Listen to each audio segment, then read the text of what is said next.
नमस्कार दोस्तों, अनमोल साहित्य की दुनिया में आपका जबरदस्त तहे दिल से स्वागत है। आज हम बात करने जा रहे हैं सद्गुरु की किताब, जिन्हें आप बहुत अच्छे से जानते हैं, इनर इंजीनियरिंग। इनर इंजीनियरिंग किताब आनंदमय जीवन के सूत्र के बारे में बात करती है। तो सबसे पहले हम बात करते हैं कि जो सद्गुरु ने ईशा फाउंडेशन बनाया है वह क्या है, कहाँ है। ईशा फाउंडेशन एक ऐसी जगह है जो सदगुरु के दिमाग में पर्वत की तलहटी, पर्वत की चोटियों में बसी जगह सदगुरु के दिमाग में हमेशा हमेशा से बसी रहती थी। उसके लिए उन्होंने बहुत मेहनत की और उस जगह को ढूंढने के लिए वे गोवा से लेके कन्याकुमारी तक बाइक पर लगभग लगभग 11 बार आए और गए, और उनको तब जाकर के वह जगह जो पहाड़ी में बसी है, बेलंगिरी पहाड़ों पर वह मिली, जहाँ पर उन्होंने ईशा फाउंडेशन की नींव रखी और वहीं पर निर्माण किया। तो बात करते हैं कि ईशा फाउंडेशन क्या है। 1992 में सदगुरु द्वारा स्थापित ईशा फाउंडेशन मानवीय संभावनाओं व क्षमता के विकास के लिए एक अंतर्राष्ट्रीय लाभ रहित संस्था बनाई गई है। अंतर्राष्ट्रीय रूपांतरण लाने वाले इसके सशक्त योग कार्यक्रम से लेकर इसकी प्रेरणा प्रदान करने वाली सामाजिक तथा पर्यावरण संबंधी योजनाएं यहाँ पर चलाई जाती हैं, जिनकी गतिविधियों से चाहते हैं सदगुरु की विश्व में शांति रहे और विकास हो। ईशा फाउंडेशन दुनिया भर में लगभग 300 से अधिक शहरी केंद्रों में फैला हुआ है और यहाँ पर लगभग लगभग 30 लाख लोगों के सहयोग से यह फाउंडेशन चलता है। यह दक्षिण भारत में बेलिंगिरी पर्वत की तलहटी में स्थित है तथा अमेरिका में भी है, जो मध्य टेनेसी के कंबरलैंडी पठार में स्थित Isha foundation institute of inner science में है। ईशा फाउंडेशन कई चीज़ों पर काम करता है। कई इसमें योजनाएं हैं जो बड़े पैमाने पर मानव सेवी योजनाएं प्रदान करती हैं, जैसे इसमें ग्रामीण कायाकल्प कार्यक्रम है। यह ग्रामीण पुनरुत्थान कार्यक्रम है जो निशुल्क चिकित्सा के साथ साथ समुदायों को पुनः स्थापित कर रहा है। इससे दक्षिण भारत के ग्रामीण इलाके में 4600 से अधिक असहाय गांवों में मानव उत्थान में कार्य हो रहा है। प्रोजेक्ट ग्रीन हैंड्स है। इसमें पर्यावरण क्षरण को रोकने तथा पर्यावरण स्वच्छ बनाने की दिशा में कार्यरत है। यह प्रोजेक्ट उद्देश्य तमिलनाडु में कम से कम 11 करोड़ 40 लाख पेड़ लगाने में कार्यरत है, लगा चुके हैं। इसमें 33% क्षेत्रफल को हरे भरे आवरण से ढका जा रहा है। यह एक बहुत बड़ा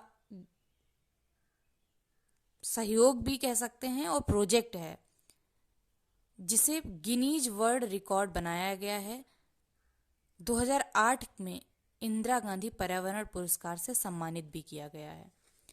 यहाँ पे ईशा विद्या अंग्रेजी माध्यम व कंप्यूटर आधारित शिक्षा के क्षेत्र में एक विशेष पहल है। अभी पूरे तमिलनाडु में 8 स्कूल और आंध्र प्रदेश में 1 स्कूल है, जो करीब 5200 बच्चों का भविष्य बना रहा है, उज्जवल कर रहा है। इनमें कई बच्चे स्कूल जाने वाली पहली पीढ़ी हैं, जो लगभग 60% विद्यार्थियों को पूर्ण छात्रवृत्ति की दी जाती है।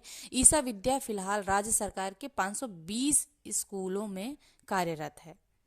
यह बहुत बड़ी सदगुरु की पहल है। अब बात करते हैं इनर इंजीनियरिंग किताब आखिर है क्या है ये प्रोग्राम। तो यह प्रोग्राम अपने बोध को गहरा बनाने का और भीतरी रूपांतरण का एक अनूठा अवसर है। इससे पहले अपने जीवन, कार्य और दुनिया को देखने के आपके तरीकों में आमूल परिवर्तन आता है। इसे व्यक्तिगत विकास के लिए एक गहन कार्यक्रम के रूप में भेंट किया जाता है। ये सेहत पर सफलता के साथ साथ जीवन के उच्च आयामों की खोज करने की संभावना भी प्रदान करता है। इनर इंजीनियरिंग ऐसे साधन और समाधान भेंट करता है जिससे आप अपने जीवन को वैसा बनाने के काबिल हो जाते हैं जैसा आप चाहते हैं। यह योग विज्ञान की प्राचीन विधियों का उपयोग करके जीवन को गहराई में तलाशने का एक दौर है।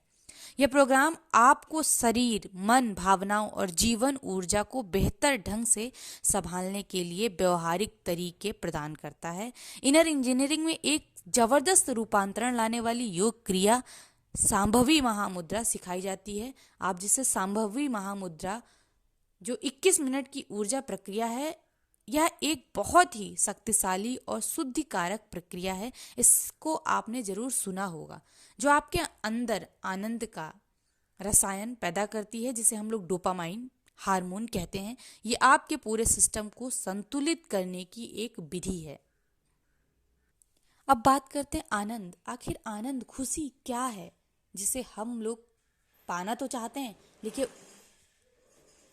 लेकिन उससे पूरी तरह से अवगत नहीं है। तो बताते हैं आपको आनंद क्या है। अधिकतर लोगों के जीवन में आनंद कभी कभार आने वाले मेहमान की तरह होता है। इस किताब का मकसद जीवन भर के लिए उसे आपका साथी बना देना है। आनंद कोई ऐसा आध्यात्मिक लक्ष्य नहीं है जो पहुंच से बाहर हो। आपके जीवन का कोई भी पहलू जादुई व शानदार तरीके से अभिव्यक्त हो, इसके लिए आनंद का वातावरण होना बहुत जरूरी है। आपके पास वैसा माहौल होना बहुत जरूरी है।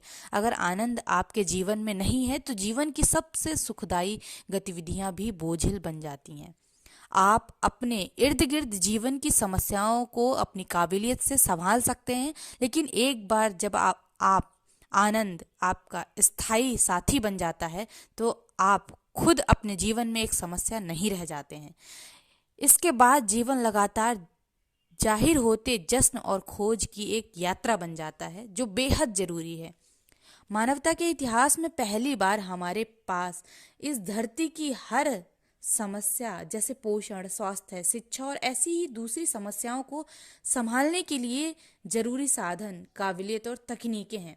हमारे पास विज्ञान और तकनीक के जबरदस्त साधन मौजूद हैं, जो इतने शक्तिशाली हैं कि हम दुनिया को कई बार बना या मिटा सकते हैं। लेकिन अगर ऐसे शक्तिशाली साधनों के इस्तेमाल में करुणा, समावेश, संतुलन और समझदारी की गहन भावना शामिल ना हो तो हम एक वैश्विक त्रासदी के कगार पर खड़े हो सकते हैं।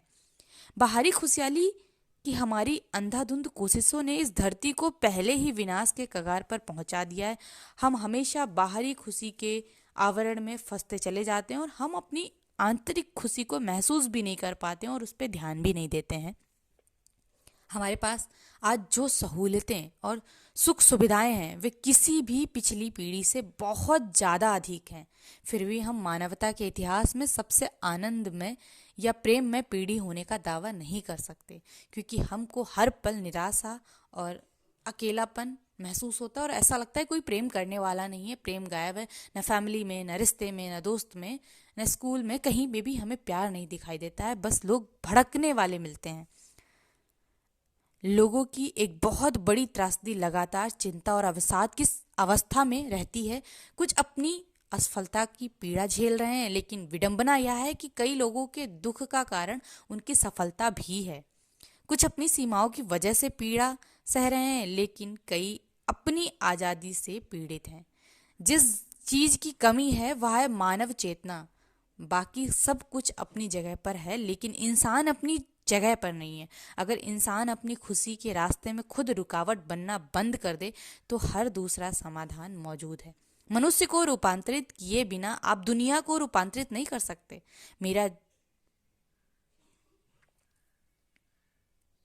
आपका जीवन कैसा हो यह आप पर निर्भर करता है। सदगुरु कहते हैं कि उनका पूरा जीवन इंसानों को सशक्त बनाने के लिए समर्पित रहा है, ताकि वे खुद अपने भाग्य के स्वामी बन सकें और उन्हें आनंद में समावेश की अवस्था में वे लाना चाहते हैं, ताकि एक पीढ़ी के तौर पर हम में जो संभावनाएं हैं वे हमसे कहीं कतराकर चली न जाएं और खुशी आ जाए, क्लेश दूर हो जाएं और प्रेम, आपकी यंत्रणा, आपका आनंद सब आपके हाथों में है। सदगुरु सच में बहुत महान इंसान है। वे सच में लोगों को प्रोत्साहित करते हैं, आगे बढ़ाने के लिए मदद करते हैं और पर्यावरण के लिए भी वे उतना ही सचेत हैं। सदगुरु कहते हैं बाहर निकलने का एक रास्ता है, वह है आनंद, और बाहर निकलने का रास्ता आपके अंदर है। सिर्फ अंदर की ओर मुड़ने पर ही हम वास्तव में प्रेम, प्रकाश और हंसी खुशी की दुनिया बना सकते हैं। यह किताब उस दुनिया का एक प्रवेश द्वार हो सकती है। आप इसको पढ़ें और सुनें, अवश्य आपको ज्ञान प्राप्त होगा और आप इनर इंजीनियरिंग के फायदे उठा पाएंगे। आप खुशहाल रह पाएंगे, मस्त रह पाएंगे और अपने जीवन को आनंदमय तरीके से बिता पाएंगे। धन्यवाद।